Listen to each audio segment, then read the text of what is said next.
Do social situations tend to make you feel nervous or uneasy? Maybe you're worried about saying the wrong thing, or you fear being judged, or you feel overwhelmed in crowds. If so, you're not alone. This feeling is very often tied to something we call social anxiety, and it's a very common experience that can make it difficult to feel comfortable and confident around others. But there's good news. You can learn to manage social anxiety, and you can learn to build confidence over time. So in today's video, we're going to talk about social anxiety, what it is, why it happens, and of course, I'll share some practical tips to help you feel more at ease in social situations. Hello everyone, welcome back to The Daily Dose. I'm Dr. Lance Garrison. I'm a licensed psychologist with over 20 years of experience, and I'm Dean for the College of Professional Psychology at the Chicago School. And as I mentioned, today we're going to explore the topic of social anxiety, something many of us struggle with, but may not talk about often enough. Social anxiety can make even simple interactions feel overwhelming, whether it's meeting new people or attending a party or speaking up at a group. But by understanding what social anxiety is and practicing some proven strategies, you can reduce your anxiety and start to feel more confident in these types of situations. So let's start by understanding what exactly social anxiety is and why it happens. Social anxiety is a type of anxiety that arises in social or performance situations where we fear being judged or embarrassed or rejected. It can show up in a whole bunch of different ways. Maybe you feel nervous when talking to strangers, or uncomfortable in large groups, or anxious about being the center of attention. But at its core, social anxiety often stems from a fear of being negatively evaluated by others. You might worry that people are noticing everything you do, that they're judging you, or that somehow you're going to just embarrass yourself. And this fear can lead to physical symptoms like sweating, a racing heart, or even feeling shaky or lightheaded. The tricky part is that social anxiety can become a cycle where the more you avoid situations because of your anxiety, the more your anxiety grows, making it harder and harder to face those situations the next time. But there's an important thing to remember. Social anxiety isn't a personal flaw. It's a heightened response to social situations where we feel vulnerable.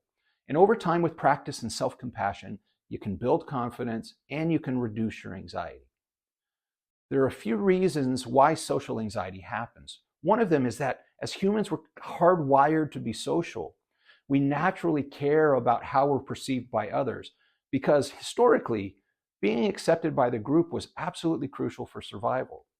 So on some level, that fear of judgment is just part of our biology. But social anxiety can also be influenced by personal experiences. For example, if you've had negative experiences in the past, like being harshly criticized or embarrassed in a social situation, your brain might associate similar situations with that danger, making you feel anxious even when there's no real threat involved. But the good news is that, like all forms of anxiety, social anxiety can be managed. With the right tools and the right mindset, that cycle can be broken and you can start to feel more comfortable in social situations. Now, one of the most effective ways to manage social anxiety is to just prepare in advance. So you can think of it like this. When we feel anxious, it's often because we're entering something that we don't know about. We're not sure what's going to happen or how we're going to handle it. So by preparing ahead of time, we can actually reduce some of that uncertainty. And here's how you do it. First, you can visualize the situation. So before you even go into an event, just take a few minutes to imagine how it might unfold. Visualize yourself walking into the room, greeting people, engaging in conversation. Picture yourself feeling calm and confident. What this does is it helps prime your brain for the actual experience. You can also plan conversation starters. Sometimes the fear of not knowing what to say can add to the anxiety. So having a few conversation starters ready can help ease that worry. You can ask about someone's weekend plans. You can comment on the environment or even ask them for their opinion on something. Simple questions like, hey, how's your day going? Or what brings you here today? Are just great ways to break that initial ice. Third, set small goals for yourself. So if large social events feel overwhelming, set small, manageable goals. For example, your goal might be to speak with 2 people or to stay in that event for 30 minutes. Focusing on these smaller goals makes the event feel more achievable and helps reduce some of the pressure you're feeling. Now, this next tip just might be the most important one, and it's practicing self-compassion. Social anxiety can make you feel like you need to be perfect in every interaction, never stumbling on a word, always saying the right thing, or always looking calm and collected. But the truth is, no one's perfect in social situations. We all make mistakes, and that's okay. So instead of criticizing yourself after a social interaction, thinking things like, oh, why did I say that? Or I must have looked dumb or awkward. Try treating yourself with a little kindness. Self-compassion is about talking to yourself the way you would talk to a close friend. So if a friend told you they were feeling nervous about a party, would you say, yep, you're probably going to look stupid. You're probably going to embarrass yourself? Of course not. What would you do? You'd offer them reassurance. You'd tell them it's okay to feel nervous. And you'd remind them that people are not as focused on them as they think. So why not do the same thing for yourself? The next time you feel anxious in a social situation, remind yourself, it's okay to feel this way. I'm doing my best, and that's going to be enough. The only true way to reduce social anxiety is to gradually face your fears. This is something that psychologists call exposure, and it is a proven method for reducing anxiety over time. Here's how exposure works. Start small. You don't have to jump into the deep end of the pool with the most anxiety-provoking situation right away. Instead, start with smaller, less intimidating social situations. So if speaking to large groups feels overwhelming to you, how about practice with one person or practice with a small group of friends? And then repeat the experience. Because the more you expose yourself to social situations, the more your brain learns that they aren't as dangerous as you thought they were. And over time, what happens is your anxiety decreases because you're building positive experiences.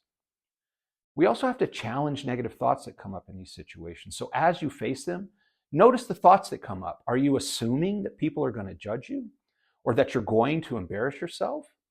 So you got to challenge those thoughts by asking yourself, is that really true? Because we often just catastrophize situations that are way less threatening than we actually imagine they are. And remember that progress is slow, and that's okay.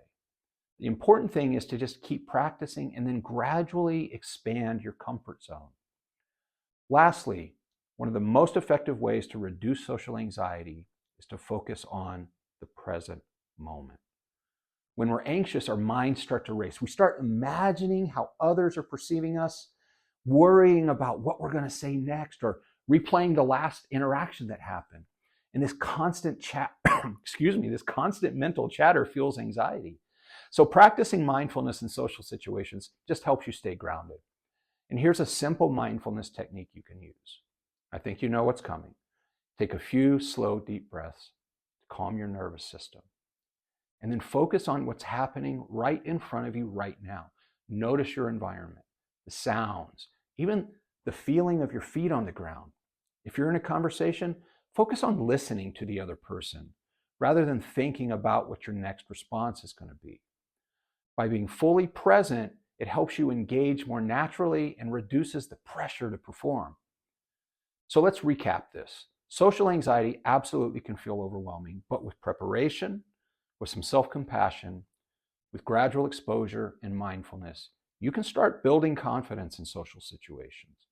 Remember that overcoming social anxiety doesn't mean getting rid of your anxiety or your nerves. It means learning to manage the feelings and still showing up, even when it feels uncomfortable at first. As always, thanks so much for watching. If you found today's video helpful, please don't forget to reach out and hit that like button and subscribe for more content on mental health and well-being. And let me know in the comments, what's one social situation that makes you nervous? And how do you plan to take action to reduce it? Take care, and I'll see you in the next video.